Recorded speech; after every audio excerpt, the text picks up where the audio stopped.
नमस्कार, हरियाणा न्यूज देख रहे हैं आप और मैं हूं आपके साथ विनय चौधरी। हमारी खास पेशकश जन सैलाब के अलावा जल सैलाब की अगर बात की जाए तो इसमें आपका स्वागत है। जल सैलाब की हम बात इसलिए कर रहे हैं कि प्री मॉनसून ने दस्तक दी। दस्तक ऐसी दी है कि धमाकेदार है। तस्वीरें ऐसी सामने आई जो आपको डरा कर रख देती हैं। पहाड़ों से लेकर मैदानों तक की अगर बात करें तो शहर के शहर पानी पानी नजर आए। हालात इतने ज्यादा गंभीर हो गए कि कई जिंदगियां तो पहाड़ी क्षेत्रों में पानी में ही फंस कर रह गई। बड़ी मुश्किलों से उनको बचाया जा सका। और अगर मैदानी क्षेत्रों की बात करें तो यहां पर हालात और ज्यादा खराब नजर आए। तो इसीलिए हम कह रहे हैं जल सैलाब।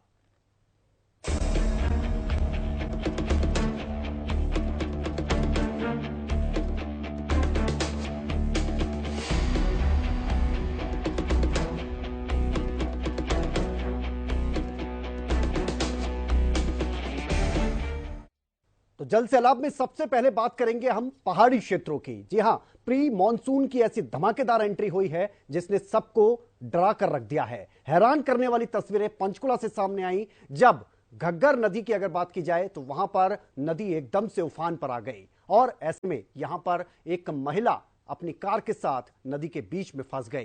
तस्वीरें ऐसी थी जो वाकई हिलाकर रख देने वाली थी। हालांकि कुछ बहादुर लोगों ने अपनी हिम्मत दिखाई, इस महिला को बचाया। वहीं एक और परिवार ऐसा था जो कि एक दूसरे तट की अगर बात की जाए नदी की तरफ वो फंस कर रह गया। एनडीआरएफ की टीम मौके पर पहुंची और बड़ी मुश्किलों से उसे बाहर निकाला जा सका।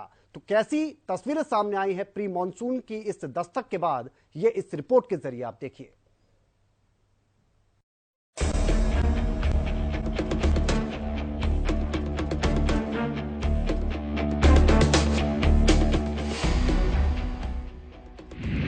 ये तस्वीरें डरा देती हैं। ये तस्वीरें हिलाकर रख देती हैं। ये तस्वीरें हैरान कर देती हैं। ये प्री मॉनसून की दस्तक है, लेकिन पहले ही दिन ऐसी तस्वीरें आपके सामने आ जाएं तो सावधान हो जाएं। बारिश आए तो लोगों के लिए राहत लाए, लेकिन कई जगह से जो तस्वीरें सामने आई वो डराने के लिए काफी थी। पंचकुला के घग्गर नदी में एकदम से उफान आया। पानी जल सैलाब बनकर उमड़ पड़ा और फिर कैसे एक कार चालक महिला इस जल सैलाब में फंस गई, तस्वीरें बताने के लिए काफी है। निकल गई लेडीज निकल गई।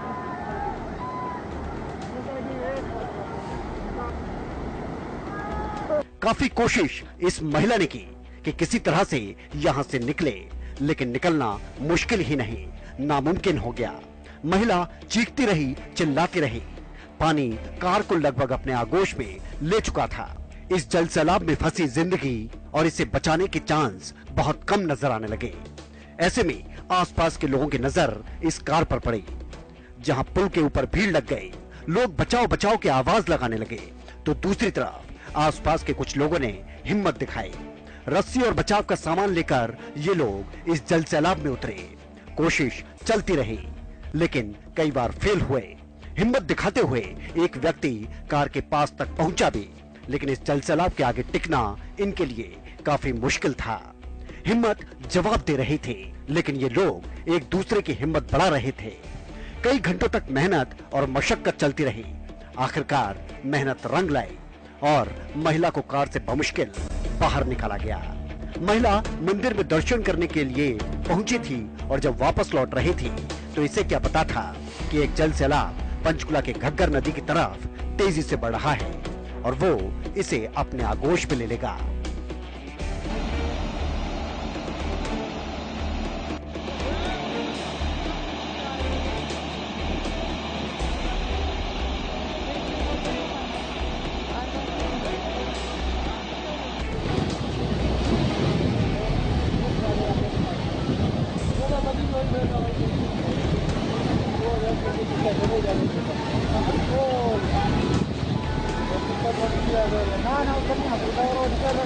सर यहाँ पे एक लेडी औरत पूजा करने आई थी घग्गर बाबा की।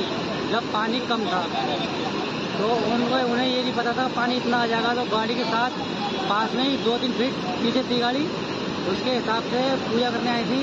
पूजा करके जा रही थी, इतने में एकदम पानी आ गया था बहुत तेज था, तो गाड़ी निकाल नहीं पाई। गाड़ी के साथ आंटी भी बह आ गई तो गाड़ी बह जा रही थी। तो यहाँ पे जो है जैसे सपोर्ट मिल गया था गाड़ी को, जिस तरह यहाँ रुकी थी गाड़ी उसी हिसाब से हमारे कॉलोनी के बंदों ने बहुत मेहनत करके रस्सों से बांध के उस बॉल को निकाला था।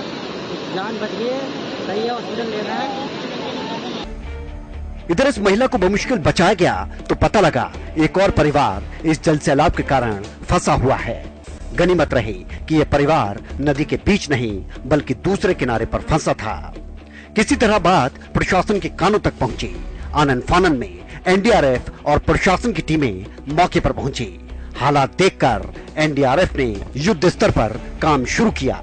मुसीबत में फंसी इन जिंदगियों को बचाना बेहद कठिन काम था और एनडीआरएफ की टीमें नदी में उतरी। कई घंटों तक काम चलता रहा। दूसरी तरफ पहुंचने में जितनी मुश्किल का सामना इन लोगों को करना पड़ा, उतनी ही मुश्किल थी इन लोगों को उधर से इधर लाना। आखिरकार काफी मशक्कत के बाद परिवार के सदस्यों को बाहर निकाला जा सका। जल सैलाब के बीच प्रशासन का ये काम काफी मुश्किल था। आखिरकार सफलता मिली भी। परिवार के सदस्यों को एम्बुलेंस के जरिए अस्पताल तक पहुंचाया जा सका। सर, हमें सिविल एडमिनिस्ट्रेशन से इन्फॉर्मेशन मिली थी कि घग्गर नदी की साइड में सर टोटल 8 लोग सर, जिसमें से 2 फीमेल, 1 किड सर और 5 मेल थे, इंक्लूडिंग सर 2 डॉग भी थे। टोटल स्ट्रेंथ 10 थी सर। हमें इन्फॉर्मेशन मिली सर, हम अपनी टीम को लेके आए और इनको सर पानी का लेवल बहुत ज़्यादा था सर, तो हमारी टीम ने इनको रोप रेस्क्यू किया, सेफली साउंडली इनको यहाँ से इवैक्यूएट किया सर, और फर्दर हमने इनको बेहतर ट्रीटमेंट के लिए सर सिविल एडमिनिस्ट्रेशन को। जो फंसे हुए थे क्या इन्हीं के थे या क्या? सर डॉग्स इन्हीं के थे सर, और उन 2 डॉग्स को भी हमने रेस्क्यू किया। Dogs are same as a human being, तो हमारी मोस्ट प्रायोरिटी में human and animals are same sir, तो उनको भी हमने रेस्क्यू किया sir. And by the grace of God sir all are safe sir. काफी मुशक्कत भी डेफिनेटली सर। इस सिचुएशन में सर मैं सभी को ये बताना भी चाहूँगा कि बरसात के मौसम में फ्लैश फ्लड का बहुत ज़्यादा खतरा होता है, तो स्पेशली सर इस मौसम में अगर आप तैरना भी नहीं जानते, इवन आप तैरना जानते हैं तो भी सर आप नदी के किनारे ना जाएं, नहर के किनारे ना जाएं सर, जिससे कि आप अपनी जान भी बचा सकते हैं। लोगों में भी आप ये अवेयर करें सर कि आप बरसात के मौसम में बहते पानी में ना जाएं। ऐसी सिचुएशन, ये केसेस ऐसी इन फ्लड के सीजन में बहुत होती है सर। सर, प्रशासन की तरफ से कोई हिदायतें जो है लोगों को दी जाती हैं, क्योंकि ऐसे मानसून में इस तरह के जो 144 भी लगी हुई है उसको लेकर एडमिनिस्ट्रेशन, मैं बताना चाहूँगा कि हमारे हरियाणा एंड पंजाब यहाँ का एडमिनिस्ट्रेशन बहुत ज़्यादा अवेयर है, बहुत कोऑपरेटिव है, कोऑर्डिनेटिंग है। समय समय पर सर एडवाइजरी जारी की जाती है, और एनडीआरएफ भी सर साल भर training programme, awareness programme sir CBP CAP चलाती है, एसएसपी चलाती है, लोगों को अवेयर करती हैं सर। कई बार रेयर एक्सेप्शन केसेस होते हैं सर, जब लोग इस चीज़ को भूल जाते हैं, तो डेफिनेटली हमेशा प्रयास रहेगा। और मैं आप सभी से मैं गुजारिश करूँगा कि हमेशा ख्याल रखिए कि फ्लड के सीजन में रिवर के पास ना।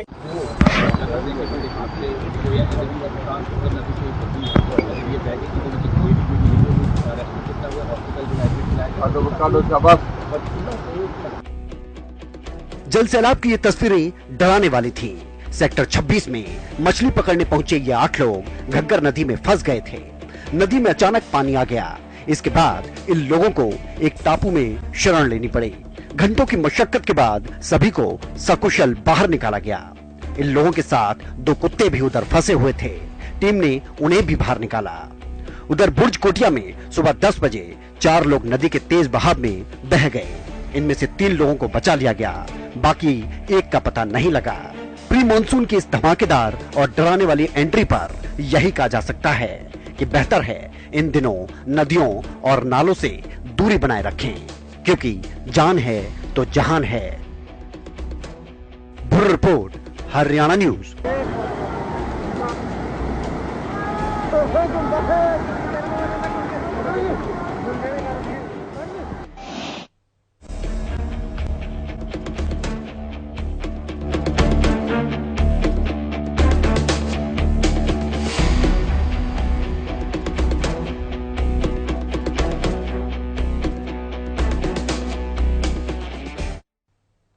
तो जल सैलाब की अगर बात की जाए तो ये तस्वीरें वाकई डरा देती हैं, हैरान कर देते हैं। और अभी तो ये सिर्फ एक ट्रेलर नजर आ रहा है, क्योंकि प्री मॉनसून ने अभी दस्तक दी है, और दस्तक कितनी धमाकेदार दी है इस रिपोर्ट के जरिए आपने देखा। ये पहाड़ों की हमने तस्वीरें दिखाई थी।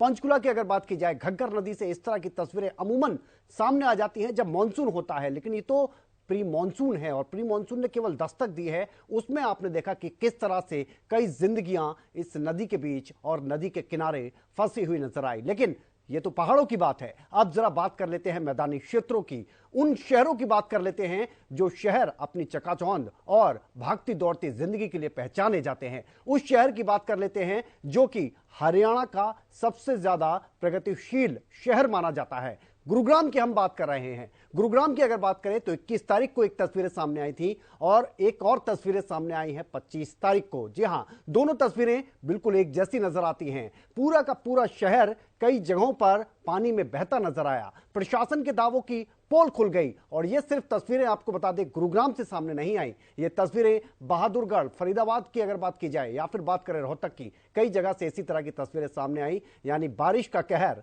हर जगह देखने को मिला। ये रिपोर्ट देखिए अब मैदानी क्षेत्र की।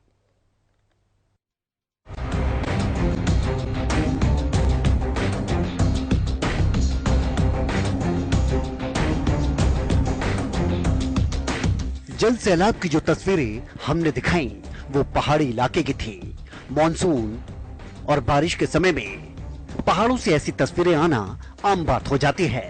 नदियों में पानी उफान पर होना लाजमी हो जाता है, लेकिन जब हाई-फाई शहरों और मैदानों में इस तरह की तस्वीरें सामने आए तो आप क्या कहेंगे? जन सैलाब तो हाई-फाई सिटी कही जाने वाली गुरुग्राम में भी आया। जो तस्वीरें सामने आई वो किसी जिंदगी पर तो भारी पड़ने वाली नहीं थी, लेकिन परेशानी बढ़ाने वाली जरूर थी। हालात ऐसे थे जैसे मुख्य सड़कें किसी तालाब या नदी में तब्दील हो गए हों। बात पहले 21 जून की तस्वीरों की करते हैं। दिल्ली को सीधे जयपुर से जोड़ने वाले हाईवे की इन तस्वीरों को देखिए। एक छोटी सी बारिश ने यहाँ का हाल बेहाल कर दिया।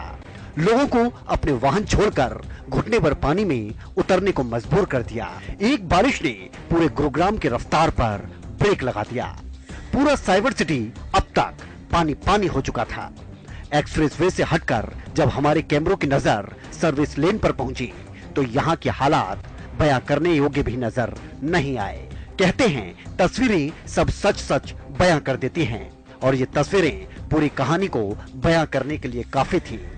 एक्सप्रेसवे अब तक किसी गांव की गलियों की तरह तब्दील हो चुका था। वाहन रेंगने पर मजबूर थे। एक बार फिर चंद मिनटों की बरसात के बाद गुरुग्राम की सड़कों पे जलभराव देखने को मिला। तो वहीं पर दिल्ली जयपुर हाईवे के ऊपर करीबन 7 से 8 किलोमीटर लंबा जाम है, वो लग गया। इस समय मैं मौजूद हूँ दिल्ली जयपुर हाईवे के ऊपर और हिरोंडा चौक पर, जहां आप तस्वीरें देख सकते हैं कि ये दिल्ली जयपुर हाईवे की तस्वीर है, जहां पर वाहन फराटे भरते थे अब कहीं ना कहीं रेंगते नजर आ रहे हैं। जो वाहनों के पहिए हैं वो थमते नजर आ रहे हैं। आप देख रहे हैं जहां तक हमारी नजर जा रही है वहां तक इसी तरीके का जाम अब दिल्ली जयपुर हाईवे पे लगा हुआ है। दिल्ली से जयपुर जाते समय ये जाम लगा हुआ है और दूसरी तरफ की मैं तस्वीरें आपको दिखाना चाहूँगा कि किस तरीके से वो चाहे सर्विस रोड हो या फिर दिल्ली जयपुर हाईवे का हिस्सा हो, उसके ऊपर किस तरीके से जो जाम है लगातार बढ़ता ही जा रहा है। क्योंकि आज सुबह से जो बरसात हो रही है उसके बाद का ये नज़ारा है दिल्ली जयपुर हाईवे का, जहां आप हिरोंडा चौक का ये तस्वीरें देख रहे हैं। राजीव चौक गुरुग्राम से लेकर खेड़कीदोला टोल टैक्स तक की इसी तरीके के जो हालात हैं वो बने पड़े हैं। क्योंकि सुबह का समय तमाम लोग अपने दफ्तर जाने के लिए घर से निकले थे, अपने ज़रूरी काम करने के लिए घर से निकले थे, लेकिन चंद मिनटों की बरसात के बाद एक बार फिर गुरुग्राम जिला प्रशासन के जो दावे वादे हैं इस बरसात के पानी में धुलते नजर आ रहे हैं। इसका एक बड़ा कारण ये भी है कि जो इतना लंबा जाम आप देख रहे हैं उसका एक बड़ा कारण ये भी है कि लगातार अब जो वाहन रफ्तार भरते थे वो रेंगते नजर आ रहे हैं। और ऐसे में कहीं ना कहीं जिला प्रशासन के उन अधिकारियों के ऊपर एक बड़ा सवाल निशान खड़ा होता है कि जो कि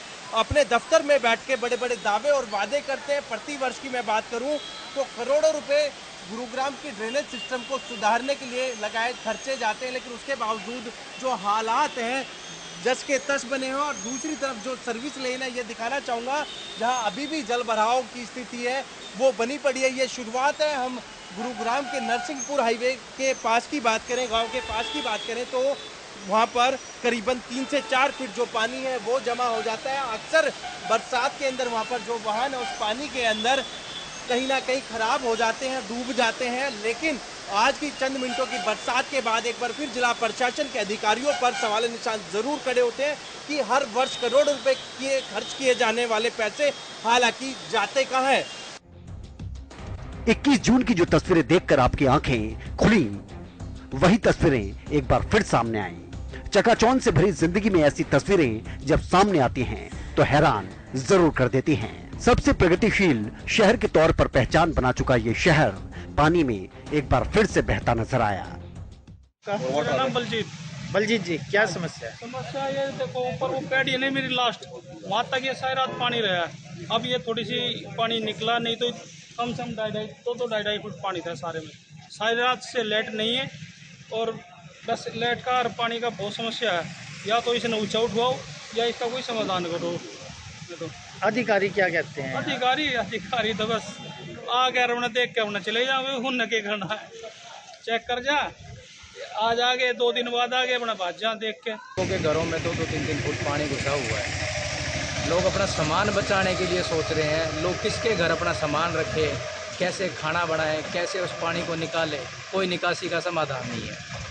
बोर्ड की मीटिंग में वाटर हार्वेस्टिंग सिस्टम के लिए पास हो चुका है हमारा प्रस्ताव, नालों की सफाई के लिए प्रस्ताव पास हो चुका है। पूरा कोने तक आप जाके देखोगे ऐसा लगेगा पता नहीं क्या सोच के किन अधिकारियों ने ऐसा ये काम किया कि पानी जो शहर से बाहर जाना चाहिए था वो हमारा पानी मानोटी बाजार से होते हुए पूरा बाग वाला मोहल्ला डूबने। क्या ये एक स्कीम के तहत किया गया था कि वार्ड 15 के लोगों को डुबाया जाए ताकि उनको ये एहसास हो कि तुमने गलत किसी आदमी को चुन लिया। अगर सरकार के विरोध आप किसी को चुनोगे तो सरकार उसके साथ ऐसा काम करेगी। बड़े ही शर्म की बात है। करोड़ों रुपए लोग अखबारों में पढ़ते हैं, करोड़ों रुपए के टेंडर निकाले जा रहे हैं, लेकिन धरातल पे कोई काम नहीं। अभी तो बारिश स्टार्ट हुई है, आने वाले समय में और ज़्यादा हुआ। आप हैरान हो जाओगे। सुबह 6 बजे ऐसा माहौल था यहाँ कि अगर बूस्टर ला के भी पानी निकालने की कोशिश करी जाए तो बहुत समय लगता है। नालों का कोई निर्माण नहीं है, सफाई की कोई व्यवस्था नहीं है। अभी हमने अपने वार्ड में नालों की सफाई करवाई थी, बावजूद उसके यहाँ 3-3 फुट पानी भर रहा है। तो इसका मतलब सरकारी अधिकारी कोई ऐसा काम नहीं करे जिससे आमजनों को खुशी हो। निकासी का बंदोबस्त किया जाए और जो प्रस्ताव पास हो रखे हैं वो पास करवाने के बाद उनको अमल में लाया जाए, यही मेरी आपसे आग्रह है। अच्छा ये है जी, कम से कम भी 2.5-3 फुट पानी इस पे यहाँ पर खड़ा हो जाता है। कोई साधन नहीं है पानी निकलने का, कोई वो नहीं है। बहुत परेशान है हम, इतने परेशान है कि पूरे मकानों के अंदर पानी भरा पड़ा है। उस कोने से इस कोने तक जाकर देखो पानी की पूरी घरों के अंदर पानी है। बच्चे अब भी पानी निकालने लग रहे हैं। किसी के फ्रिज, किसी का गैस सिलेंडर, कोई चाह के भी कभी बच्चे देखो कैसे ला रहे हैं, देखो सामने से उठा कर ला रहे हैं। अभी तक घरों के अंदर इतना पानी है कि निकलने की कोई वो अवस्था नहीं हो रही है। क्या मांग करते हो? मांग क्या करते हैं, पानी का निकासी होनी चाहिए।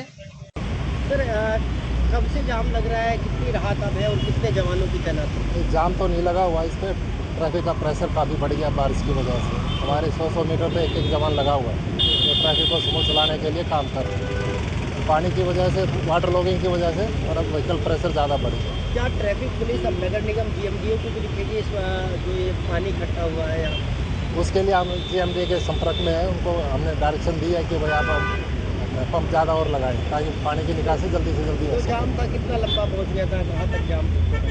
नहीं, जाम नहीं लगा, मैं तो वही बात कह रहा हूँ, जाम नहीं लगा, प्रेशर है, व्हीकल चल रहा है, स्लो चल रहा है। आप जनता कुछ अपील करना चाहेंगे? यही है कि अपने लेन में चले, बीच में ना रोके व्हीकल को ऐसे टाइम पे और चलते रहें। क्या सब ट्रैफिक पुलिस की तरफ से क्रेन भी मंगाई गई है?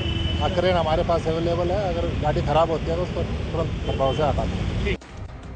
हालात गुरुग्राम के ही ऐसे नहीं थे, हालात ऐसे बहादुरगढ़ में भी थे और रोहतक में भी थे। प्रीमसून की पहली बरसात ने ही बहादुरगढ़ के कई इलाकों में बाढ़ जैसे हालात पैदा कर दिए। शहर के सेक्टर 6 जैसे विकसित इलाके की सड़कें पूरी तरह से जलमग्न हो गईं। वार्ड 15 के बागवाला मोहल्ले में तो घरों के अंदर भी बारिश का पानी घुस गया। फर्श पर पानी बरता देख और घरों में रहने वाले लोग अपनी नींदों को छोड़कर रात भर पानी निकालते रहे। घरों में भरे गंदे पानी और नालियों के पानी से लोगों के घर के अंदर सांस लेना भी दूभर हो गया। लोगों का कहना था कि पानी निकासी की कोई सही व्यवस्था नहीं की गई, जिसके कारण पानी का बहाव नाले से घरों की तरफ हो रखा है। नालों की सफाई भी ढंग से नहीं होती। बढ़िया काम करा, बहुत बड़ी गर्मी हो रही थी, ये बढ़िया काम चल जाएगा, बढ़िया फसल हो जाएगी, गर्मी तो राहत मिल जाएगी, कपास का और बढ़िया मौसम हो जाएगा और वो बिजाई हो जाएगी थोड़ी घनी, बाजरे बुजरे और सही हो जाएंगे। गरीब आदमी की मर हो रही थी, बढ़िया वो हो गया, अपने खेता में घास हो जाएगा, काम करने का ढंग था और न बहुत गुंडी गर्मी कर रहा था, सही हो गया अपना भाई, बढ़िया डाल बारिश मार दे और मार दे, बढ़िया है बारिश। भगवान ने बहुत बढ़िया टाइम पे बहुत बढ़िया बारिश दे दी कि मैं बिजाई रह रही थी वो भी हो जाएगी, धान की फसल की रुपाई भी कुछ बनेगी, बात बनेगी, प्योद हो रही थी उसमें भी थोड़ा सा बढ़िया सा जोटा सा लग जाएगा, प्योद बड्डी हो जाएगी और कि मैं विराम बरस गया कि मैं ट्यूबवेल चला कर काम चला लेंगे। भाई राम ने इतना गर्मी कर रखी थी, 45 डिग्री टेम्परेचर ले रखा था, ये कि मैं रात मिल जाएगी कि मैं सवेरा सांझ खेत में जोटा मारने का बेहोश हो जाएगा। इस आने से बहुत सारा पानी गलियों में भर जाता है, नाले की व्यवस्था, पानी की निकासी की व्यवस्था नहीं है, सारे नालों में इतना अड़ंगा भरा हुआ है कि कोई निकालने वाला नहीं, बिल्कुल सारा भरा हुआ है, बच्चों को आने जाने में परेशानी होती है, बूढ़े बुजुर्गों को परेशानी होती है, बाइक वालों को परेशानी होती है, खड्डा नहीं दिखता, गिरने का डर लगा रहता है, तो बहुत ज़्यादा नुकसान है, पानी बहुत भर जाता है। अब सोचिए जरा, अभी तो प्री मॉनसून ने दस्तक दी है, इस धमाकेदार एंट्री ने पहाड़ों से लेकर मैदानी इलाकों तक हाहाकार मचा दिया। एक बार की बारिश में जहां पहाड़ी क्षेत्रों में लोगों को डरा कर रख दिया है, तो मैदानी क्षेत्रों में प्रशासन के दावों को पानी पानी कर दिया है। मतलब साफ है कि ये तो बस प्री मॉनसून का ट्रेलर है, पिक्चर अभी बाकी है। Bureau report, Haryana news. जी हाँ, तो ये सिर्फ एक ट्रेलर नजर आ रहा है, पिक्चर अभी बाकी है, क्योंकि प्री मॉनसून ने दस्तक दी है। आप सोचिए, अगर ये बारिश का दौर लगातार इसी तरह से चलता रहा तो हालात क्या होंगे, क्योंकि पहली बारिश के बाद पहाड़ी क्षेत्रों से लेकर मैदानी क्षेत्रों तक की अगर बात की जाए तो यहां पर हालात बहुत ज्यादा खराब नजर आए, हर जगह पानी ही पानी नजर आया। ऐसे में जरूरत है पहाड़ी क्षेत्रों के आसपास रहने वाले लोगों को कि वो नदी नालों से दूर रहें, और मैदानी क्षेत्रों में प्रशासन को और ज्यादा एक्टिव होने की जरूरत है, जिससे कि जल भराव की तस्वीरें सामने ना आए और लोगों को परेशानी का सामना ना करना पड़े। हम तो बस यही अपील करेंगे कि आप मैदानी क्षेत्रों में अगर हैं तो फिर प्रशासन से ये अपील करें कि जल भराव को लेकर जो परेशानी आप देख रहे हैं, जिसका सामना आप कर रहे हैं, उसको दूर किया जा सके, और पहाड़ी क्षेत्र में रह रहे हैं तो नदी नालों से दूर रहें, क्योंकि अभी ये सिर्फ शुरुआत है, अभी तो ये बारिश का दौर कई और दिनों तक इसी तरह से देखने को मिलेगा। फिलहाल जल सैलाब हमारे खास कार्यक्रम में इतना ही। आप बने रहिए हरियाणा न्यूज के साथ। नमस्कार।